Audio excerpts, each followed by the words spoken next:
Hello, or welcome back if you watched my other video. It's me, Snoop. I'm an artist, and I like to talk about things, more specifically, things affecting you mentally, or on a psychological level. I'm no professional, but I do have a lot of experience, and not solutions, but things that can help with these problems. And today I'm gonna talk about something and some stuff that affected me in both school and creatively with art, music, and such, which are imposter syndrome and inferiority complex. I'll start off by imposter syndrome. This mainly comes from like a feeling where you're like, oh, I I don't. What am I doing here?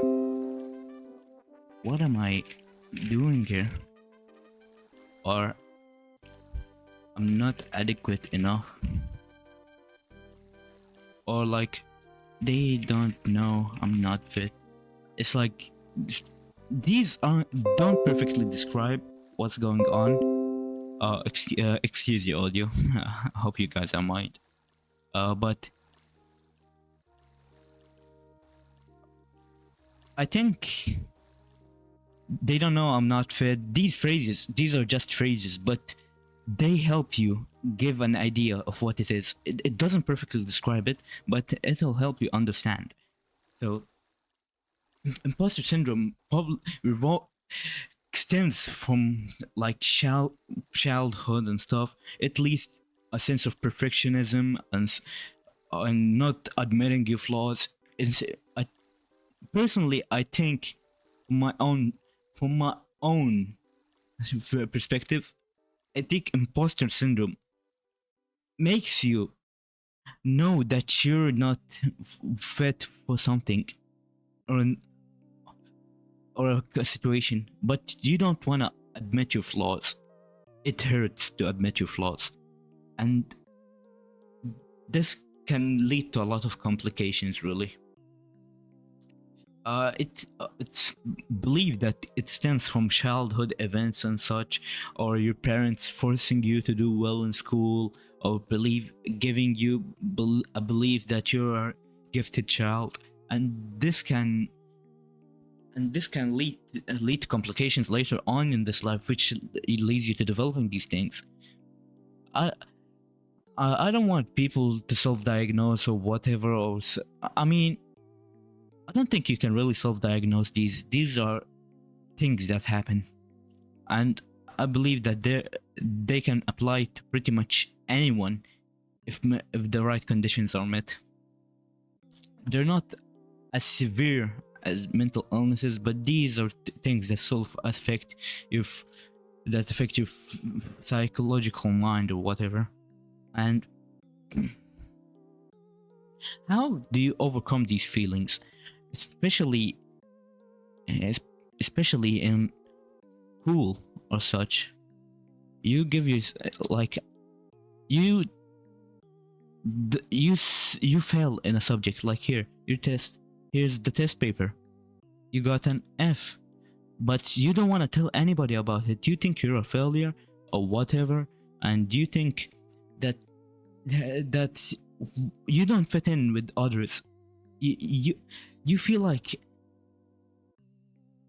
you're not good at something, and it's a lot of people find that very hard to swallow up. And I've been there. I sympathize with this a lot. I'm only 17, but I think there's a lot of gone through that helps me resonate with this.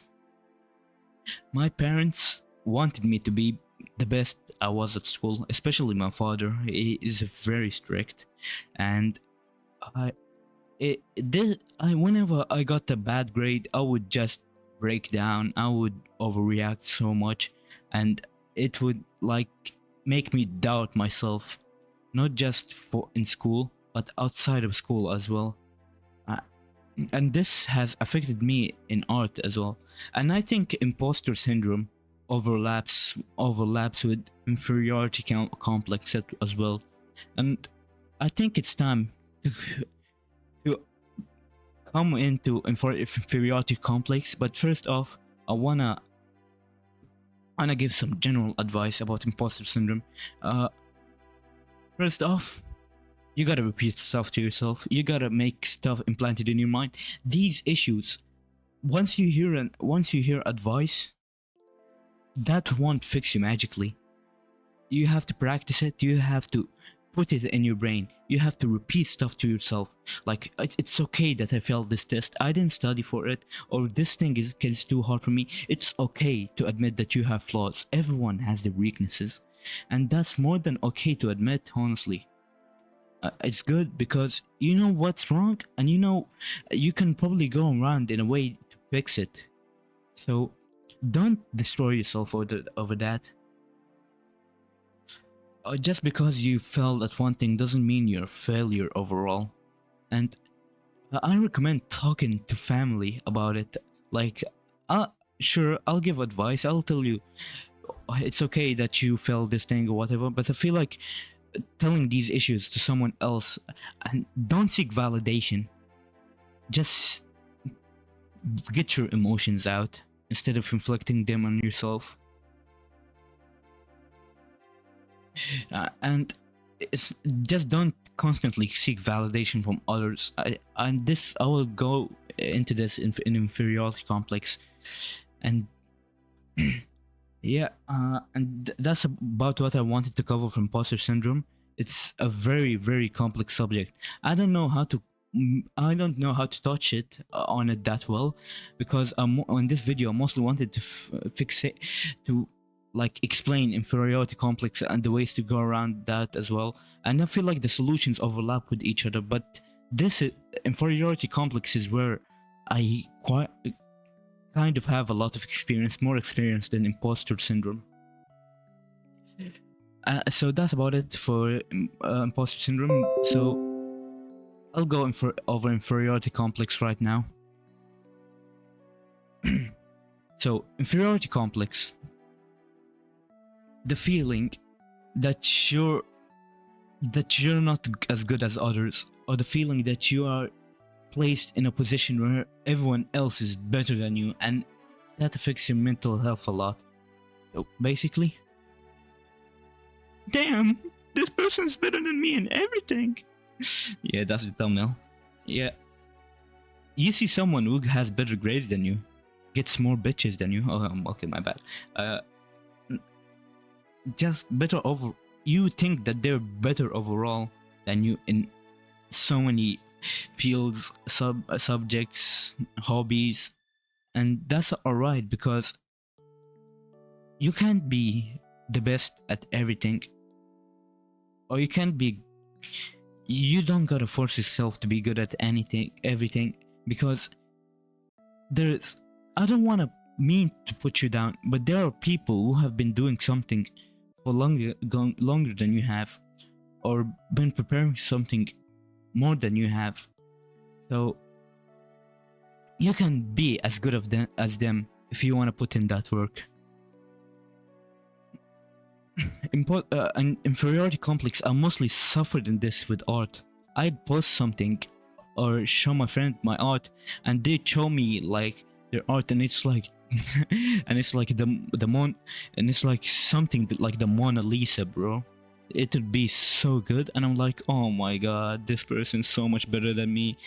Why am I talking to this person? Why are they talking to me? It leads to feelings of self-doubt, and this can be really unhealthy, because this doesn't just affect you only, it affects everyone around you, because at some point with this, you're gonna go around and constantly seek validation from other people, which can irritate them or tire them out, and you don't want to do that. I feel like you need to log everything, especially if your inferiority complex in a field that's creative, such as art or music. You need to learn how to love your own work and be satisfied with what you do, because there's different circumstances. There's always different circumstances. Just because someone is better than you doesn't mean that they're better than you as a person. We're all human after all. And also, circumstances are different. I'm repeating myself, but it is. They've been drawing for, like, say, let's say they've been drawing since you are 7. This is an example, and you begun drawing when you're 16, and there is a clear difference in there's a clear difference in the drawing. Hold on, let me just draw anything. Like, let me draw mine. Oh, look at this. Look at this head bust. Okay, no, you began drawing at 16. This person began drawing at 7. This is how they draw now, and they have a proper understanding of anything. And you just began drawing at 16. And let's say you're 18 now. Okay, this is what I can do so far. It doesn't matter. It doesn't matter because they've been learning for as long as you, for more than you, and you can get to their level, but it's just you have to put in work. And it's not fair to compare yourself to someone who's more, someone who's been doing stuff for longer than you have in any field. And if they began drawing, let's say this guy began drawing at 16, the same age as you now, the same age as you, and now he's 18, and he's also a really good artist. Like, they also draw. Like, oh no, this person began drawing the same time as I did. They're the same age as me. Oh well, how did they get better so fast? Because it doesn't mean that you're bad. People progress at their own pace. It hasn't come to them magically. They went through trial and error to get to that point. They tried again and again. I don't want this to sound demeaning or condescending, but some people just practice more than others, or they understand stuff faster, which is fine. Everyone understands and learns at their own pace. They've probably understood something or concept in a specific in a shorter amount of time than you have, but it doesn't mean you're bad. It just means you're progressing at your own pace. This person has their own pace as well, and there's, like I said, circumstances. So what I recommend is learn what they do good and learn what they do better, and apply that to your own work. Take that from them, or talk to them about it. Not about, oh no, you're so better than me, how did you do this? Just ask him, oh dude, oh, the way you draw muscles is so good. How do you usually go around about that? If they don't mind you talking to them about that, of course, especially if it's a friend, I don't think they would mind. Just keep it friendly. Like, there, obviously you want to have standards so you can improve, but keep it friendly. You don't want to be better than them at the sake for the sake of being better and making, and like downplaying them in that way. You just wanna keep it friendly, a friendly rivalry of some sorts. And Allah said this can apply to school and exams as well. Someone got an A plus and you got a D. It doesn't mean that they're better than you. It doesn't mean that you're a bad person, because some people can misinterpret this. Creative and academics does not equal morality and humanity. And this inferiority can, you might seem, where's the correlation in this? And I've suffered from this. I thought that some people were better people than me just because they do stuff better than me and have better grades than me. It's just like they've probably studied this for a longer time. They've probably put a lot of studying. Just someone studied for 10 hours and got an A plus, and you studied for 2 hours and got a D. It does. You shouldn't compare yourself to them. Or let's say, let me grab an example. Some people in my school, I'm not natively English, but I've been speaking English for very long. I've had a lot of internet access and I consumed a lot of media in English and like started talking to people online and stuff and improved my skills by a lot. So there's the circumstance. I was practicing English from such an early age and so consistently, and who my friend who's only started taking learning English seriously only a year ago. They compared themselves to me and, and say that I'm better than them, but it's not. There's we've there's a disconnect, man. I I've been doing this for so long, and you've only started doing it recently. Like, there's gonna be a gap between the skill, but it doesn't matter because just learn at your own pace. And regarding creative work, I think with learning self-love, I think you shouldn't hold yourself up to standards or say, I'm gonna draw something as good as the Mona Lisa. That's not a healthy mindset. Like, obviously, like I said, standards, you want them to improve, but don't make them unrealistic. Don't set unrealistic goals. Set realistic small goals and be satisfied with them. Like, oh dude, I'm just gonna draw a head, a detailed head. Let me draw a nose and then eyes.